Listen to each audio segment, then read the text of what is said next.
Falmee gurbeen sitti falme. Wonfal lolee wonfal jaan. Biyyoo sitti falme jeeni miti. Akkasitti dhiite. Hirr jeen. Won jenneeni. Wonfal lolee wonfal jeen. Ilchis akkas jee.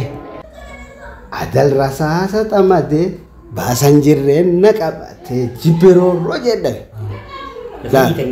Eegala. Wammi jennere aboo kam jedhu asumaa wal mari'atte. Ka'atima gosa isaatti deemee baabbilee. Akkasii walitti dhufee miti walitti seenan. Kudhaa boo'ee qabaaree takkitti qabu haala wajji kiraafeera yeeshu itti godhanii miti. Amma kuni hin dalagatu dalagaan godhate hagaadee dhuftee hafi dujaneeti du'aayi godhate.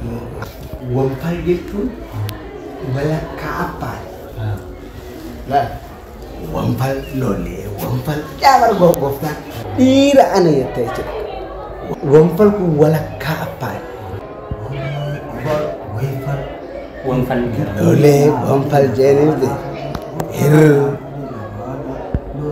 Wonfal lolee wonfal jaan hirr. Won jenne jiizaa beellamaan dhufne zanin dooyiruu jenne. Jiizaa beellamaan dhufne zanin dooyiruu sittin dhiisuu sirraan dooyiruu.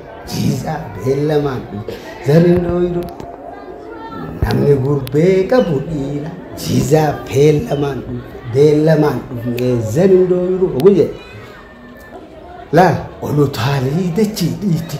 Jiizaa beellamaan dhufe zanin dooyiruu biiti teetii irra booni. Jiizaa beellamaan zanin dooyiruu injifannee qe'ee buuse.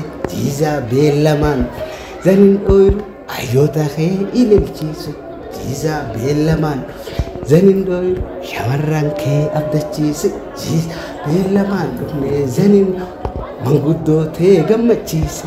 Jiizaa beellamaan dhufe zanin dooyiruu gurbee rasaasni sibiila. Jiizaa beellamaan zanin dooyiruu namni gurbee qabu dhiira. Jiizaa beellamaan dhufne zanin dooyiruu irra jedhu bashan godhe. Jiizaa beellamaan dhufe zanin dooyiruu won jenne walitti kennee miti. Jaan gurbaleen lolan oofan nama nyaataa gadi oofan nama nyaataa oli oofan nama nyaataa itti jaaha si galee.